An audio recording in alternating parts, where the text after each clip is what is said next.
As the fire crisis continues, many in harm's way have turned to modern technology to avoid danger. The Fires Near Me app has come under enormous pressure to keep people informed. And our Sky News tech expert, Jiro Sen, has more on this. He is joining us from the US this morning.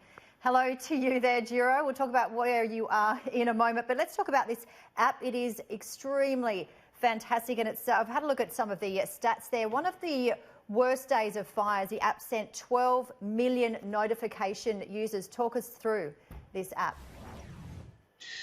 Yeah, so good morning, Tim and Janie. Just incredible stats when it comes to this app.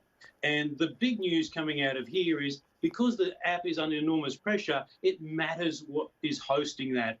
And that moved recently to Amazon Web Services, and I'll get into that in a moment. But those stats are incredible. I mean, over one 24 to 36-hour period, 750,000 downloads of the app. And then after the app's downloaded, you still have to be able to hit those servers and get the information, which is coming straight from the front lines through to the fire service and onto the servers and through the app. And, you know, I think this is one of the great success stories for Australian developers, that they can get things going across New South Wales. And and I'm following it here too, guys. I've been logging in, and I get alerts to where the fires are because they're getting so close to Sydney. And the great thing is, at the technology conference I was at in Las Vegas just last week, that they were really excited to see this Australian app doing so well. Yeah, and I think it's a salient reminder for those at home watching today to download this app, Fires Near Me, because if it's not you, it might be someone you love, and you can actually put in a certain spot to be your zone, and you get alerts all the time as to what's happening there. Another thing about this app, Jiro, is as we know, with bushfires and natural disasters, they just move so quickly, and our country is so vast. Yeah, that's right. And I spoke to the developers. Got a story coming up later on that digs into more detail on Sky News. But I asked them, is this app going to go nationwide? And they said they are talking to other governments about it because it's a no-brainer. It's really easy now. They can scale it up because of that help at the back end. It was really important that computational power was accessible for them. And now that is, because I did a story on this app 4 years ago, there is no way this app would be able to help the people at the moment in the current fire crisis if it was still hosted on the old system. So big move for them. And the other thing, Tim and Janie, is that over here in the United States, I'm in Los Angeles at the moment, but I've been bringing the wet weather with me. I wish I could bring it home. But the wildfires over here have always been horrendous and very similar to what we have back home. So this app would work perfectly over here. And many of the Americans I've spoken to are very keen to see it as well. So let's hope that it spreads across the country. And you're right, Tim, that alert thing is fantastic because you might not be paying attention and then all of a sudden, bang, you get a notification, get out of there. Yeah, and it doesn't have to be you. I know that it's a New South Wales thing, but plenty of people around this country have relatives. So if you can get it, you can be of help.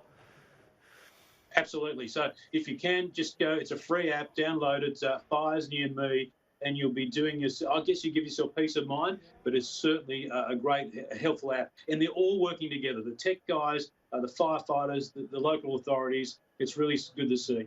And it's so simple as well to use. Let's turn to some other tech breakthroughs, though. We're going to talk cycling, and you may have found a solution to keeping the peace between motorists and bike riders. All right. I guess there's always a winner when you do a bike riding story. I've got a couple of mates who are really good cyclists, and I always rib them about it. But check out this bike. It's got cameras at the front and back, and using a headset, you're able to see, using this augmented reality, whether you've got cars or trucks coming near your way and giving you street directions. Now, this is at the conference I was in Vegas as well, the reInvent event. Part of Amazon Web Services. And this stuff was made for a couple of $100 in like 2 months. And so it's a bit of a pet project, but I haven't really seen anything to this detail where you've got little cameras in the front and back. How good are those glasses? They're made by Magic Leap, augmented reality. And the thing about these things is that if they could ever bring this to market, and I reckon you could, so it's up to someone to do that, you will have a really smart bike that can help alert cyclists of impending danger if there's a truck running too far down towards the peloton or something like that. And maybe I don't know if it can alert you if someone's abusing you if you're driving by, but cyclists and drivers, maybe this is the solution, technology to the rescue. But that was a very simple thing. It's so easy to make, Tim. I reckon you could even develop this at home. No, let's not get carried away with ourselves. What about smart mirrors? What makes them smart? Now, I know you guys would love to have this in your bathroom, but check this out. This is amazing. So smart mirrors can do everything. So if they're connected to all your smart devices now, like your toothbrush and your shaver, all that sort of stuff, even your scales. So this is the other cool thing I saw.